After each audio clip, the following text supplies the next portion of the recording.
আসসালামু আলাইকুম দর্শক, আমি বন মেকার চলে এসেছি আপনার কাছে একটি নতুন ভিডিও নিয়ে। তো এই মুহূর্তে আমাদের কাছে একটি আইপিএস আছে। এটা হলো আপনার নাতাশা বোর্ডের আইপিএস 1000V এর। তো এটার সমস্যাটা কি? এটার সমস্যা হলো আপনার যখন কারেন্টে দেওয়া থাকে 10-20 সেকেন্ড চলার পর আবার আইপিএস অটোমেটিক হয়ে যায়, আবার অটোমেটিক কারেন্ট হয়ে যায়, আবার আইপিএস, আবার কারেন্ট, আবার আইপিএস, আবার কারেন্ট। তো এইরকম সমস্যা কী কারণে হয়, এটার সমাধান কী সেটা আজকে আমাদের এই ভিডিওতে দেখাবো। তো আর কথা বলবো না, চলুন আমাদের ভিডিওটা শুরু করা যাক। তো আমাদের আইপিএসটা আপনাদের চালু করে দেখাইতে পারছি না, কারণ এই মুহূর্তে কারেন্ট নাই, আমার দোকানে আইপিএস চলতেছে। তো আইপিএস দিয়ে আইপিএস তো চেক করা যাবে না। তো এটা আমরা কারেন্টের জন্য অপেক্ষা করব, তার আগে যেটার বেসিক সমস্যার সমাধানটা আপনাদের জানাবো। তো যে ভাইটা আইপিএসটা বানাইছে, আইপিএসটা অনেক সুন্দরভাবে বানাইছে। তো এই আইপিএসটার প্রবলেমটা হলো, যেহেতু আপনার কারেন্ট নাই ছাড়ি দেয়, সেটা এই বোর্ডের জন্য কি কোনটা আপনার সাইডটা এই কাজটা করে। তো এখানে সাইড কাজ করে দুই ধরনের, যেমন হলো আপনার যেমন এখানে ইউপিএস মোডটা শর্ট করানো আছে। তো ইউপিএস মোড যখন শর্ট করানো থাকে তখন এই আইসি দিয়ে আপনার ইউপিএস মোডটা কাজ করে। এখন অনেক ক্ষেত্রে দেখা যায় আইসিটা যদি ড্যামেজ হয়ে যায় তখন এইরকম সমস্যা দেয় যে এসি ইন আবার আইপিএস, এসি ইন আবার আইপিএস। আর তারপর অনেক সময় দেখা যায় যখন আপনার এই ভেরিয়েবলটা ট্রাভেল করে, তার ভেরিয়েবলটা যদি একটু অ্যাডজাস্ট করে দেন, সেটা সমস্যা কিন্তু সমাধান হয়ে যায়।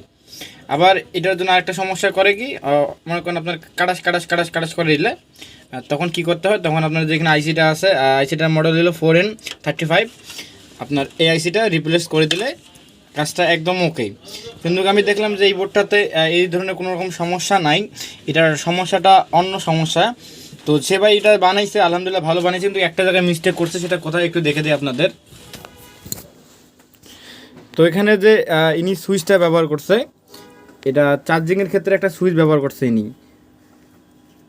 আপনাদের দেখাই যে চার্জিংয়ের ক্ষেত্রে এই যে এই সুইচটা ব্যবহার করছে। তো এই সুইচটা ব্যবহার করার পর এই সুইচটা কানেকশন দিছে, সুইচটা একদম পুরোপুরি কিন্তু পুড়ে গেছে। সুইচটা পুরো যাওয়ার কারণে এখানে এত লুজ কানেকশন আছে, যেমন আমি যে টাচ করলাম এটা কিন্তু খুলে গেল। তো এখানে লুজ কানেকশনের জন্য এরকম সমস্যাটা করতে পারে। তো এই চার্জিংয়ের ক্ষেত্রে এই ধরনের সুইচের আপনার টেকসই হবে না, কারণ এগুলার এম্পিয়ার কম, এবং চার্জিংয়ের যখন এম্পিয়ারটা বাড়াবে তখন এই সুইচটা গরম হবে, সুইচটা পড়া যাবে। তো এটার নিয়ম কি, এটা একদম ডাইরেক্ট করা, অর্থাৎ আপনাদের এখান থেকে আপনার কারেন্টটা ঢুকেছে, এটা চার্জিং বললে ভুল হবে, যে এসি কারেন্টটা ডাইরেক্ট এসি কারেন্টটা কিন্তু সুইচের মাধ্যমে ঢুকেছে। এটা অনেক সময় চার্জিংয়ের জন্য ব্যবহার করা থাকে, যেমন চার্জিংয়ের এখান থেকে লাইন নিয়ে আপনার ট্রান্সফর্মার যেটা যায় সেটা আপনার সুইচিং করে দেওয়া যায়। কিন্তু ইনি কী করছে, ইনি ডাইরেক্ট কারেন্টটা অর্থাৎ আমাদের 220 ভোল্ট কারেন্টটা সুইচিং দিয়ে ঢুকাইছে। সুইচিং দিয়ে ঢোকার পর তারপর বোর্ডে কারেন্টটা পাঠাইছে। তো যেহেতু এখানে মনে করেন আমাদের দেখা যাচ্ছে যে কারেন্টটা ঢোকার পর এখানে সুইচটা পড়া যাওয়ার পর কিন্তু কারেন্টটা যাইতে পারে নাই, হইতে পারে এটা লুজ কানেকশনের জন্য এখানে লাগানো ছিল, একটু হয়তো লুজ কানেকশন দিত, লাইনটা যাইতো। আবার মনে করেন লুজ কানেকশনটা যখন সারি দিত তখন আবার ইউপিএস মোডে চলে যাইতো। তো এই ধরনের যেগুলো সমস্যা আছে সেগুলার আপনারা আগে বেসিক সার্কিটটা চেক করবেন। আর সার্কিটটা যদি কোনো রকম ফল্স থাকে তাহলে এই সেকশনটার মধ্যেই ফল্সটা থাকবে, আপনার নাতাশা বোর্ডের এই সেকশনটার মধ্যেই ফল্সটা থাকবে।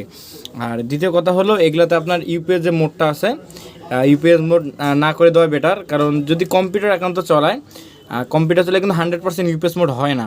যদি কম্পিউটার একান্ত চলায় সেক্ষেত্রে আপনারা দিতে পারেন। আর যে ভাই এটা চালায় তার কিন্তু কম্পিউটার নেই, তিনি জাস্ট দোকানে ব্যবহার করে, তো এটা ইউপিএস মোডের কোনো প্রয়োজন নেই, ইউপিএস মোডটা আমরা খুলে দেবো এটার। আর দ্বিতীয় কথা হলো যে এসিটা সুইচের মাধ্যমে, তো এখান থেকে যেহেতু 1000 ওয়াট মানে আপনার 1000 ওয়াট সামথিং বের হয়, তো ওই 1000 ওয়াট কিন্তু এই সুইচটা লোড নেবে না, সেক্ষেত্রে প্রবলেম হবে। তো আপনারা এই সুইচটা কখনো আর ব্যবহার করবেন না। তো আমাদের ভিডিওটা আপনাদের শিক্ষণীয় ভিডিও ছিল, অর্থাৎ যেটার প্রবলেমের সমস্যার সমাধান সেটা আজকে আমরা দেখাইলাম। তো নেক্সটে ইনশাল্লাহ আপনাদের প্র্যাকটিক্যাল দেখাবো যে সমস্যার সমাধান কিভাবে হবে। তো আজকের মতো আসসালামু আলাইকুম, দেখা হবে একটা নতুন ভিডিওতে।